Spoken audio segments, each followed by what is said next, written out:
Now we are moving to our next panel discussion, which is my personal favorite, and I'm also co-related to it. So this is on the future of healthcare and research, which is Apollo driven by. So now the healthcare today extends far beyond hospitals and doctors. The panel examine how research, education, and non-clinical roles are shaping the future of healthcare and what this means for the student considering career in this sector.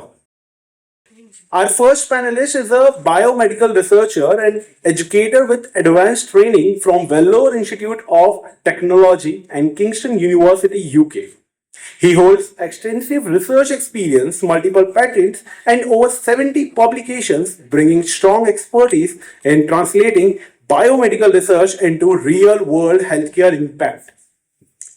He currently serves as a deputy director of Apollo Lister Center for Digital Health and Precision Medicine. Please welcome Dr. Lokesh Ravi to the stage.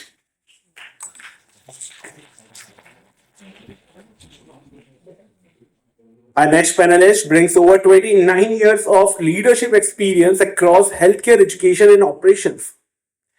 As leader, academic operations and alliance at Medversity, she designs globally aligned, outcomes-driven programs and strongly believes that as AI reshapes healthcare, education must preserve clinical judgment, accountability, and trust. She also holds a marketing degree from IIM Bangalore. Please welcome Ms. Rubina Valeria to the stage.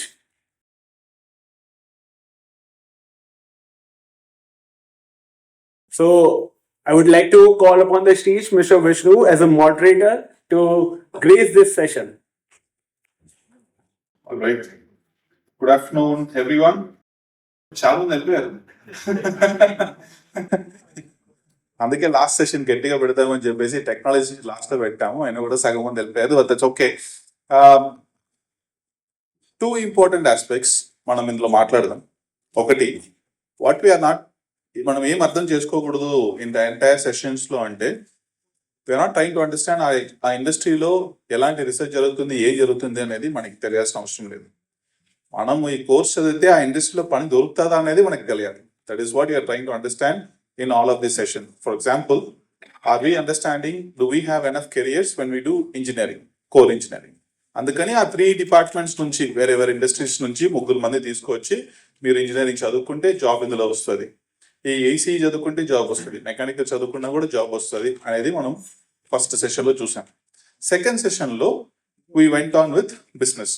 ఈ బిజినెస్లో ఉండే వాళ్ళు BBA చదువుకుంటే jobs ఉన్నాయి, ఎలాంటి successful careers వాళ్ళు form చేసుకున్నారు బీబీఏ చదువుకుంటే కూడా. సో ఎందుకంటే ప్రతి ఒక్కరు now most of us thinking engineering చదువుకుంటే, ఏఐ చదువుకుంటే, కమిషన్ చదువుకుంటే జాబ్స్ అనేవి కాకుండా, apart from all those details, ఈ కోర్సెస్ చదువుకుంటే ఏ ఇండస్ట్రీలో జాబ్స్ వస్తాయనేది ఇంపార్టెంట్, ఎన్ని ఇండస్ట్రీస్ ఇలా ఉన్నాయనేది ఇంపార్టెంట్, అన్ని ఇండస్ట్రీస్లో మనకి ఆపర్చునిటీస్ ఉంటే ఎలాంటి కోర్సెస్ చేసుకోవచ్చు అనేది important. This is what you are trying to understand. ఇప్పుడు టెక్నాలజీ, ఇంజనీరింగ్ చదువుకుంటే హెల్త్ కేర్లో ఎలాంటి జాబ్స్ ఉంటాయి, బీబీఏ చదువుకుంటే హెల్త్ కేర్లో ఎలాంటి జాబ్స్ ఉంటాయి, ఈ విషయం మనం మాట్లాడదాం. ఓకే, అందుకని we have 2 amazing panellist. One, doctor Lokesh Ravi, who is deputy director of centre for digital health and precision medicine, and we also have miss Rubina, and she is from Medversity. All right, do you want to introduce yourself quickly and about your day of your everyday operations? What do you guys do when you enter into the office 9 o'clock and before you come out, I don't know, 5, 7, 10? What would you do? So just explain to the parents that this is how your day is. Hello everyone, thank you for this opportunity, Vishnu. I would like to introduce the center, which is part of this Apollo Lister collaboration. CDHPM, the Center for Digital Health and Precision Medicine, is a research center established by the collaboration between Apollo and Lister. It's created, or it can be conceptualized by 2 stalwarts in the field, Professor Sir Nilesh J. Samani, who is a leading cardiologist in UK, and he's a professor in University of Leicester. And also together with Dr. Sujay Kar, who is the Chief Medical Information Officer of Apollo University, Apollo Medical College, and also the Vice President of Apollo Jubilee Hills, Hyderabad. These two experts have been working in the field of artificial intelligence and machine learning for healthcare for over the last decade, more than 2 decades. And they have already standardized several healthcare services that are being provided in UK by Nilesh sir himself, has established something called as polygenic risk score, which maps the genomic composition of a patient and finds out if the person would be diabetic or have a risk of cardiovascular diseases in the future. And our own leader, Dr. Sujay Kar, has prepared and commercialized and made the patient care much better with over 30 different products in AI/ML. With them as the leaders, we started this center, and we are aiming to bring the collaboration of science, clinic, and technology together. Thank you. I just quickly summarise. Basically ఏం చేస్తున్నారంటే they will take entire data about human, మన దగ్గర నుంచి heart rate. So ఇప్పుడు చూసారంటే ఇది ఉంది కదా, so this takes like sleep ఏంటి అండ్ హార్ట్ రేట్ ఎలా ఉంది, మాట్లాడితే ఎలా ఉంటాయి, ఎన్ని స్టెప్స్ ఉంటాయి, and patient entire ICU data, ECG data, ఇలా ఏ డేటాస్ ఉన్నా కూడా తీసుకొని అందులో they use AI and data science to predict ఎలాంటి జాబ్స్ వస్తాయి అండ్ ఎలా ఇంకా బాగా ట్రీట్మెంట్ చేయొచ్చు. ఇప్పుడు ఇలా ఉంది, నెక్స్ట్ 10 yearsలో ఎలా ఉంటుంది, 15 yearsలో ఎలా ఉంటుంది ఒక పేషెంట్కి. ఈ group of people, for example let's say Chennai ఉన్న వాళ్ళకి ఎలాంటివి ఉంటాయి అండ్ హైదరాబాద్ ఉన్న వాళ్ళకి ఎలాంటివి ఉంటాయి, those are the precision medicine. ఇలాంటి విషయాలు ఏఐ కంబైన్ చేసి, హెల్త్ కంబైన్ చేసి చాలా ప్రాజెక్ట్స్ చేస్తున్నారు. అండ్ అలాంటి ఒక research centre Apollo university sir head చేస్తున్నారు. So that is the basic summary sir గారు చెప్పింది. Shubhina, do you want to give a quick intro about you? Sure. So I want to begin by, looking at all of the students and parents over here, wondering what the future is. I'm here to tell you that as a BCom student, today what I'm doing is training and upskilling doctors and upskilling entire healthcare workers. So where you begin with is important, but how you take your career is what we need to learn along the way.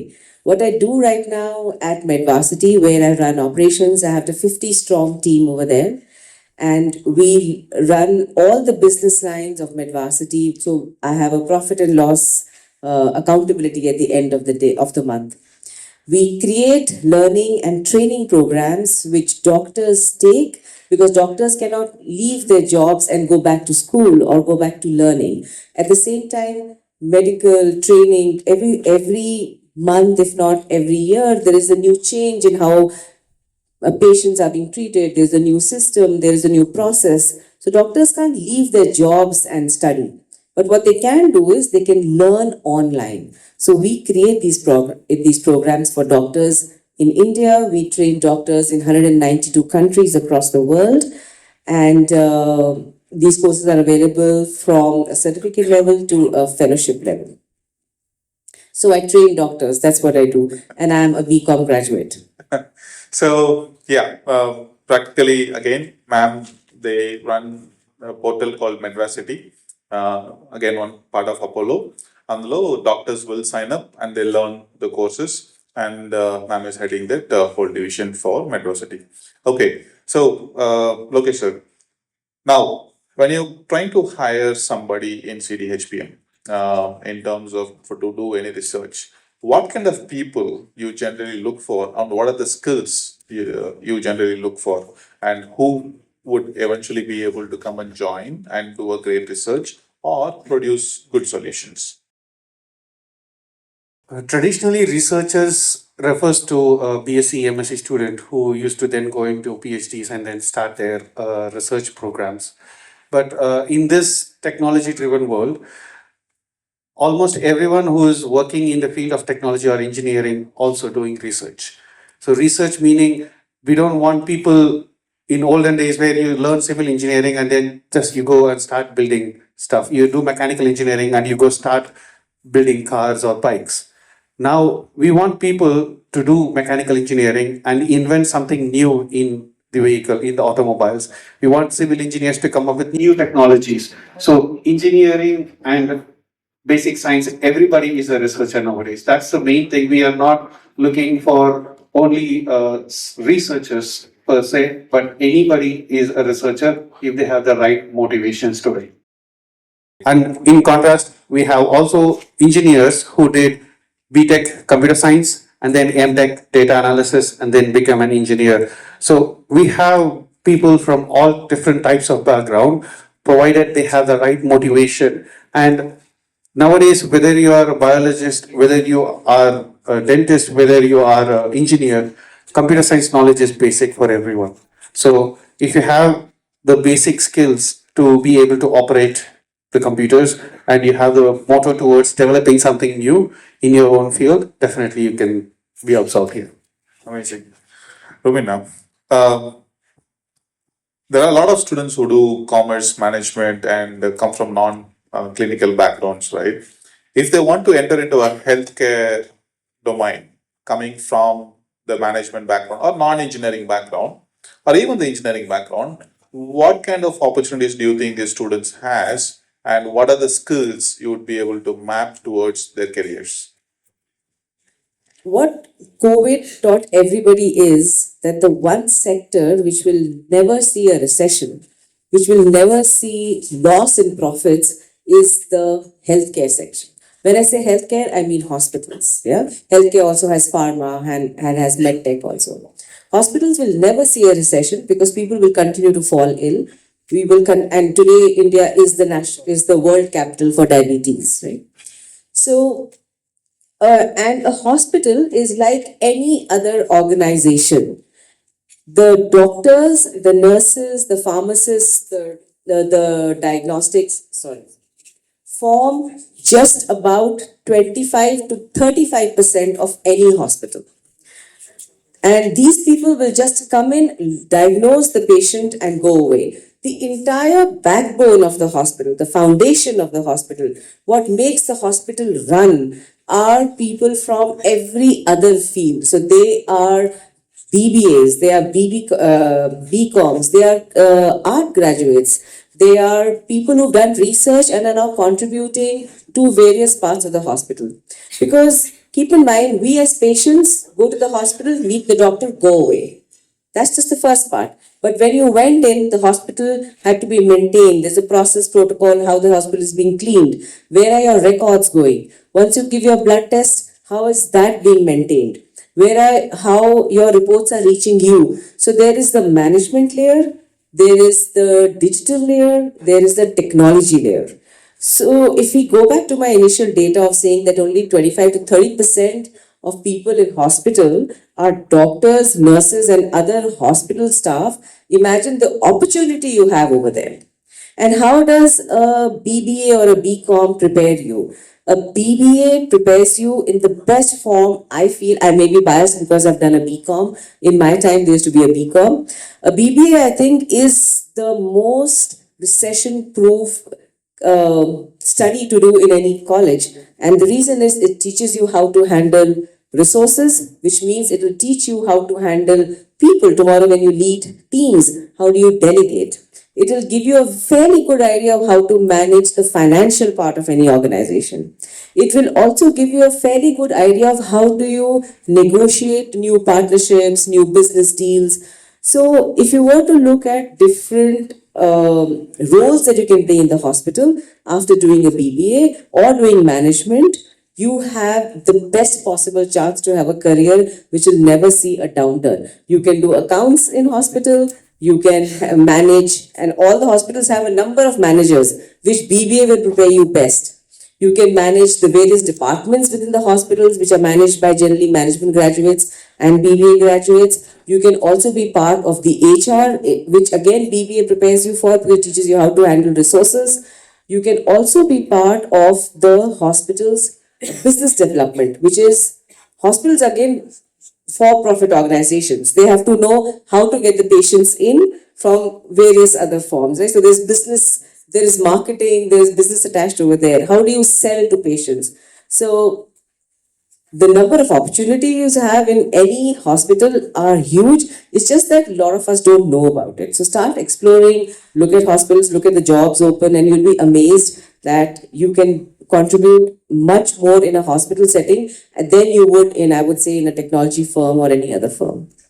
Oh, thank you. So what practically, ma'am is saying is, when you have a hospital, it's only 5, 10, 15 percentage is doctors, everything else is everybody else. So in a healthcare industry, whether you do BBA or technology or data or operations, there are a lot of opportunities in healthcare. Now, how many of you are looking to do BBA here, business management? How many of you considering business management here?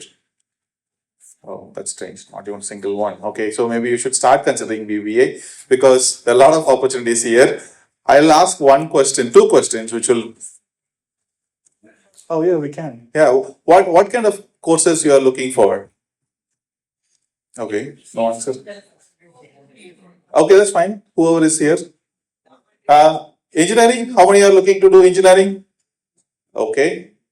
No, even parents can also raise their hands. And one is engineering, two management, BBA management. Okay, that's strange. Zero. Healthcare, like MBBS. Okay, three. I have seen few people not raising hands. So what is that you want to study? Sorry? We have all of those. Oh, Within the college, okay, all of them wants to do okay, BBA, MBBS, nice. engineering, Okay, law, everything. okay, We have all the sectors. nice. So that's all possible. Okay. Nice. Okay, no worries. All right, I think it's a bit of confused souls, but we are happy to guide you a little bit here and there. I'll show you the interest why BBA would be interesting. I'll ask a follow up question with ma'am. How hard it is to find people when you post a job, the right people, and how many resumes you scan, and how many you select, and how many you reject. I think, with all due respect to everybody pursuing engineering over here, the maximum amount of resumes that we reject are engineers because what they learn is very focused electrical mechanical engineering, but the cross application of skills in other industries becomes very limited. Every job that we look for, in the minimum 100 to 150 resumes are scanned, and then about 10 people are called for interview, and maybe one person will get selected. Yeah. That's the kind of percentages for, Percentage. yeah. Yeah. So it's hardly like less than 1% is what we are looking at this point. Yeah. And Lokesh, I want to ask one question. Any specific project or an interesting project you would like to highlight in as part of the CDHPM? Uh, uh, So one of the projects, we have several parallel projects going on. One of the projects is orthopedics, AI in orthopedics. This is led by Professor Jit Mangwani from University of Leicester and Professor Raju Vaishya from Apollo, New Delhi. So we are working on radiographics, so how to use radiographs and how AI ML can help doctors interpret the radiographs with increased accuracy and more rapidly. And this increases the patient care because we don't have to worry about undiagnosed or misdiagnosis or delayed diagnosis. That's a primary problem we have in radiographs or in orthopedics.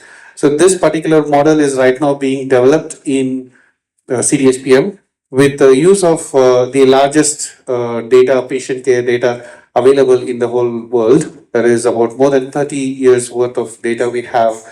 And using that radiographs, we are now developing a tool which can be used by the doctors that's called as a clinical decision support system, CDSS, to help the diagnosis and patient care advanced with reduced cost. and how do you think AI is going to change the world, especially in the healthcare? Is it going to take away the jobs, or is it going to help the people more? How are you seeing it, and how do you think the impact would be, and how soon are we looking at that impact? AI certainly impacts everyone, the public and all the other stakeholders, but none none has a negative impact. First, in regards to the job market, it does certainly increases a lot of job opportunities for engineers and clinicians and basic science researchers.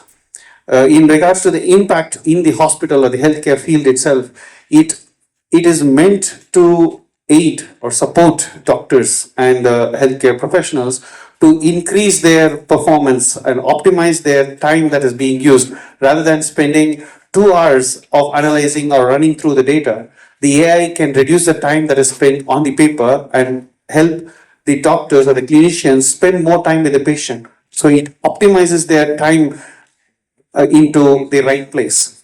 And even the best of doctors, sometimes due to workload or over stress, it could be missed.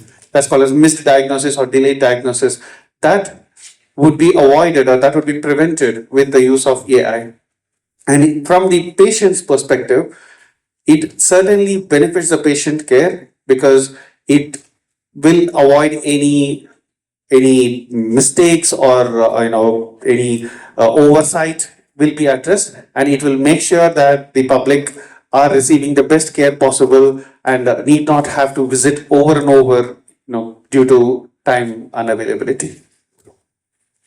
And what do you think the AI is going to do for management professionals, especially sales, operations? Where do you think the AI is going to influence, and do you think AI would replace the people in sales? I don't think AI will replace people. I think it changes processes a lot. And we have gone from learning about AI about 1.5 years back, today having AI very, very deeply entrenched in all of our systems and processes at various places. It's going back to the same story when we had computers come in. A lot of you may not be from that generation, but we are from the generation where people were said computers are going to come, wo sare aapke jobs le lenge, there are going to be no jobs left, everything that you can do, computer will do it better. Well, computers have definitely changed our life, but what they've done very well is they've created a whole set of new jobs also. There were some jobs which didn't exist about 15 years, 20 years back. AI will definitely do that. So how it's helping us today is it's helping us crunch data very well. We don't have to go into reams and reams of paper and documents. It's able to do that for you. But once it gives you data, how do you understand that data? And that is where human in the loop comes in. If you're not able to understand data, not able to integrate that data and then create a decision, you're going to fail. So AI is a very good partner for everybody in every aspect of job that you do. Whatever is a task-oriented job, AI will replace it. What it will not replace is if you are needed to read, understand the data and create judgment. So about 70 to 80% of our processes have been replaced by AI. But people who are now in the system are smarter because not only they understand AI, they also know how to use it for better productivity. And that is where the gap is. If you learn how to use it, you win the game. Nice. And as a closing remark, if for the parents and the students, what would you want to tell about making their career? And if they want to especially come into healthcare industry, how do they want to start? How do they think about next 5 years, next 10 years? So AI has and technology has definitely changed healthcare a lot. If you remember, I don't know how many of you do, but when you used to give blood before, blood used to be taken on a glass panel and they used to create a smear and then it used to go for testing. Today, all the diagnostics are done digitally. Yeah. And to my earlier remark, where hospitals are only 30% healthcare workers, there are so many jobs over there, but maybe awareness is not there. So everybody in all walks of life, whether you're engineers, whether you're BA, whether you're BCom, whether you're BBAs, MBAs, everybody has a job in healthcare. You just need to find the right department that you work in, and you don't need to understand clinical part of it at all. So it's just about understanding where you want to be. You want to be in the healthcare space, come there, find a job, do it. Whatever you'll do outside, you can do it within a hospital. It is not meant only for doctors and healthcare workers. Does that answer your question? Yep. And Dr. Lokesh, you have seen the China AI kiosk, right? And how far do you think in India to release such a technology? I'm sure we are working with all the data, AI, and everything as part of the CDHPM. How far do you think we are away from releasing such kiosks in India? Certainly, we're not going to release any chaos for sure. We are developing a lot of tools. Basically, in a very simplified layman's terms, our focus is to convert or to create applications. It's like mobile applications, apps that we download. But these are the applications that are going to be used by the clinicians, by the doctors. And what these applications are going to do is that a single doctor in his or her entire lifetime may be attending to 1 lakh, 2 lakh different cases. So the experience of that particular doctor is only limited to the cases that he or she has seen. But the applications that we are going to create at CDHPM is going to bring the knowledge of millions of patients in a single application. So the doctor can now find a suitable solution for the cases that he or she has never seen before. So, in another word, we are going to revolutionize the field, and in fact, it has already started almost a decade. Our CDHPM, we have a sister foundation who was the inspiration called as Clinical AI, which is located in very own Hyderabad, Jubilee Hills. That's also led by our director, Dr. Sujoy Kar. And they have almost released or commercialized 30 different products, as I mentioned earlier, which are already improving the efficiency and optimizing the performance of several clinicians. So, going forward, it's only going to make things much easier for the clinicians and much more comfortable for the patients. And yes, we are going to revolutionize the healthcare, transform the healthcare services provided, but all going to be on the positive direction and nothing in the negative direction. Yeah, I mean, I absolutely understand. So, if you have to prioritize three skills, somebody wants to be a professional in this particular domain, how would you rate those three skills? Let's not talk about the degrees, but let's talk about the skills. Okay, skill 1A, this is the skill I need. Let's say Python. Or let's say number 2, number 3, number 4, what are the skills? So if you could list 3 to 5 skills, what would be those skills if they want to get a job? Okay, if they have these 5 skills, I would give them the job, something like that. Okay. Yeah. So, as was mentioned earlier in the panel as well, the education is basic qualification, eligibility to get in.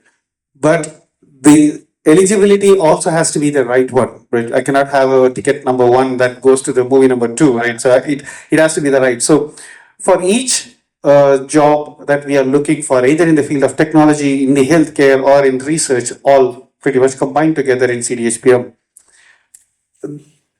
the basic qualification that we are expecting is that the person has the right understanding of that field. For example, if we are starting an orthopedics project, we want a clinician who has an orthopedics experts or experience in the field of orthopedics for several years.